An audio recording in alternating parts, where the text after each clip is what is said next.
नमस्कार, बहुत स्वागत है आपका। आप देख रहे हैं द न्यूज, आपके साथ मैं सृष्टि मिश्रा। भारत में लगातार लोकसभा चुनाव चल रहे हैं और इसी बीच आपको बता दें, लोकसभा चुनाव की प्रक्रिया को देख करके अमेरिका ने अपनी बिल्कुल जो है वो अपने शब्दों को बदल लिया है और अमेरिका ने बड़ी तारीफ की है प्रधानमंत्री नरेंद्र मोदी के नेतृत्व की इस चुनाव में और भारत के लोकतंत्र की। बता दें आपको, सबसे बड़े लोकतंत्र में आने वाला हमारा देश भारत, जिसके लिए अमेरिका ने भूरी भूरी प्रशंसा की है।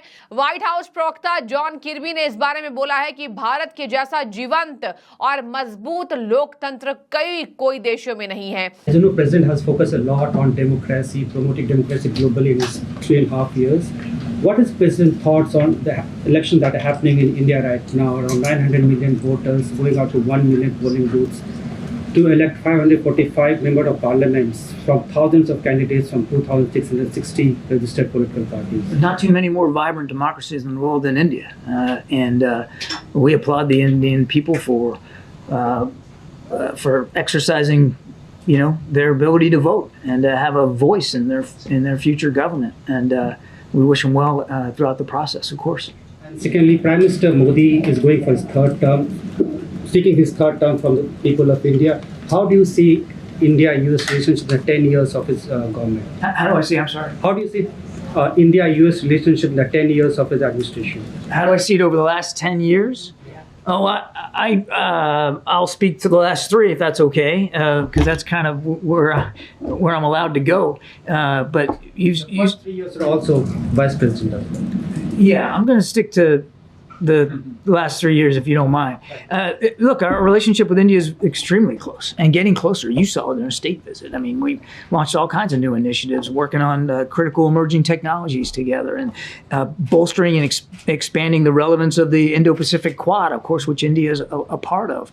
And then just the people-to-people exchanges and the military cooperation that we share with India. So, I mean, it's a very vibrant, very active partnership, and we're grateful for Prime Minister Modi's leadership. One final one. You spoke about Quad. Does the president really believes that the two of his Quad partners, India and Japan, are xenophobic? I mean, look, I think Karine already dealt with this one. I mean, the president was making a broader point here about the vibrancy of our own democracy here in the United States and how inclusive and participatory it is. और देखिए, इसी तरीके से ये विपक्ष की बोलती बंद करती हुई, क्योंकि ये रिपोर्ट बताती है कि अब अमेरिका भी भारत के जो चुनाव की प्रक्रिया चल रही है उस पर अपनी पैनी नजर रखे हुए। अमेरिका वही देश है जो हमेशा करवट लेता है, कभी बुराई करता है, कभी तारीफ करता है। और बता दें आपको, अमेरिका ने एक मौका नहीं छोड़ा है जब वो भारत के चल रहे चुनाव पर अपनी जोर देकर बातें ना कहे। आपको बता दें, लगातार जो बाइडेन के साथ भारत के प्रधानमंत्री नरेंद्र मोदी अपने रिश्ते मजबूत करते हुए और जो बाइडेन भी उनके तरफ झुके हुए, आप देख सकते हैं कि जो बाइडेन भी कई बार यहाँ भारत के प्रधानमंत्री नरेंद्र मोदी की तारीफ करते नजर आते हैं और उन्हें बॉस भी कहा है। और इसी बीच कई देशों से इतनी तारीफ प्रधानमंत्री की होने के बाद अमेरिका ने भी करवट बदल लिया और कहा कि भारत जैसा जीवंत लोकतंत्र मजबूत ऐसा नहीं है, विश्व में ऐसे देश अधिक नहीं है जहां भारत से ज्यादा अधिक जीवंत लोकतंत्र हो। दर्शकों, आपको बता दें, अमेरिका ने यहां पर खालिस्तानी मैटर में भी अड़ंगा डाला था और कहा था कि हम भी इस पर पैनी नजर रखें। अमेरिकी अखबार में, जो कि पूरे बीजेपी पार्टी कहती है कि राहुल गांधी खर्च करते हैं इस तरीके से, जिस तरीके से विदेश में उनके तार जुड़े हैं और ये सब लिखवाने में और छपवाने में कि भारत में खतरा है मुसलमानों को, तो अमेरिकी अखबार ने कई बार ये बातें लिखी है कि अगर मोदी जी जीत जाते हैं तो मुसलमानों को खतरा होगा। उसी बीच पलटवार करते हुए कई बार एस जयशंकर ने भी अमेरिका को झाड़ लगाई है और इसी बीच प्रधानमंत्री भी कई बार बताते नजर आते हैं पूरे दोनों देशों के द्विपक्षीय संबंधों को।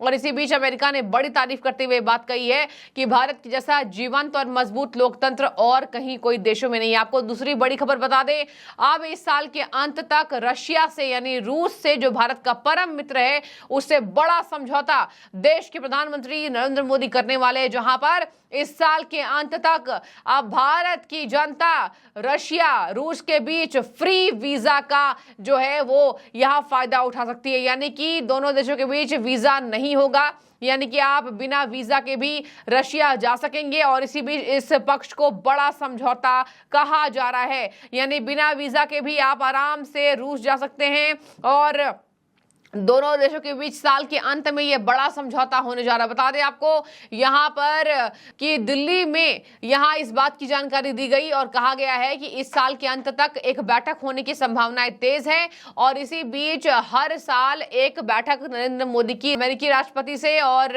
रशिया के भी राष्ट्रपति से होती है। और इसी बीच उन्होंने कहा कि भारत के प्रधानमंत्री और रूस के राष्ट्रपति के बीच सालाना बैठक होती है। हालांकि 2022 और 23 में यह नहीं हो पाई। दोनों तरफ से साल की बैठक कराने की योजना है। नई दिल्ली स्थित रूसी दूतावास के मुताबिक, आपको मैंने बताया कि रूसी दूतावास के मुताबिक भारतीय पक्ष समूह में यात्रा करने वाले रूसी पर्यटकों को वीजा फ्री सुविधा देने वाली है। हालांकि यहाँ बता दें आपको चीन के साथ भी रशिया ने इस समझौते पर अपनी हामी भरी है। और रशिया जब से यूक्रेन के साथ युद्ध में था तब से ही अपने आंतरिक आर्थिक अर्थव्यवस्था को मजबूत करने के लिए ये रशिया कदम उठाए जा रहा है। बता दें आपको रूस ने हाल ही में चीन और ईरान के साथ भी इस तरह का समझौता कर लिया है और इसी तरीके से रशिया अब भारत के साथ ये करने वाला है।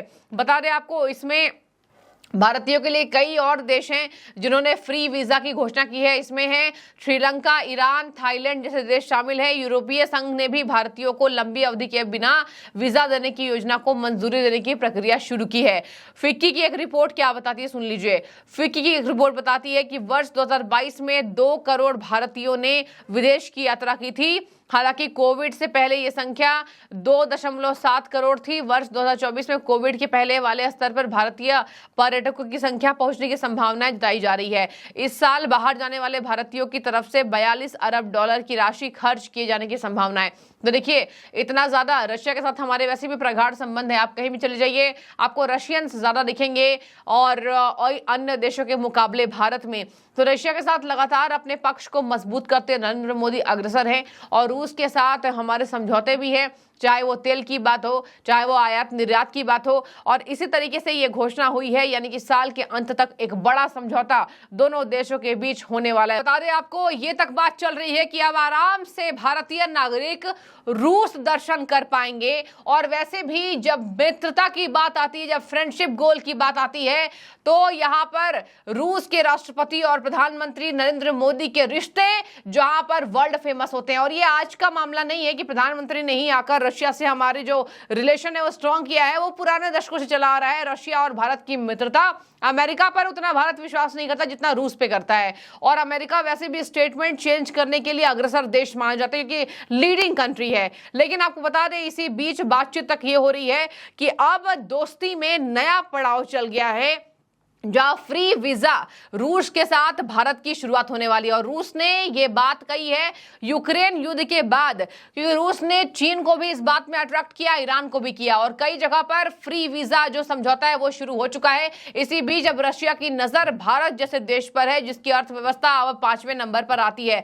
बता दें आपको इसी बात से यहाँ भारत में विपक्षी दल लगातार इल्जाम लगाते रहते हैं कि नरेंद्र मोदी विदेशी टूर खूब करते हैं, पैसे खूब खर्च करते हैं। लेकिन देखिए पैसे खर्च हो रहे हैं तो बातचीत भी बन रही है। कोई भी संकट के समय आते हैं तो सबसे पहले भारत ही अग्रसर होता देश दिखाई देता है। आपको बता दें कि उम्मीद जताई जा रही है कि 2024 के अंत तक इसको अंतिम रूप दे दिया जाएगा। एक रूसी मंत्री के मुताबिक सुनिए, रूस और भारत के बीच यात्रा को सुविधाजनक बनाने के लिए और द्विपक्षीय समझौते पर अगले महीने यानी जून में बातचीत शुरू होगी। तो ये मई का महीना है, जून में बातचीत शुरू होगी और साल के अंत तक इस समझौते पर हस्ताक्षर कर लिए जाएंगे। आपको बताती हूँ कि आरटी न्यूज के मुताबिक ये तक कहा गया है कि रूसी मंत्री ने यह तक कह दिया कि मॉस्को और नई Delhi visa free tourist group को एक दूसरे देश में भेजने और पर्यटन संबंधों को बढ़ावा देने की योजना पर गंभीरता से काम कर रहा है। जहां पर आरटी न्यूज के मुताबिक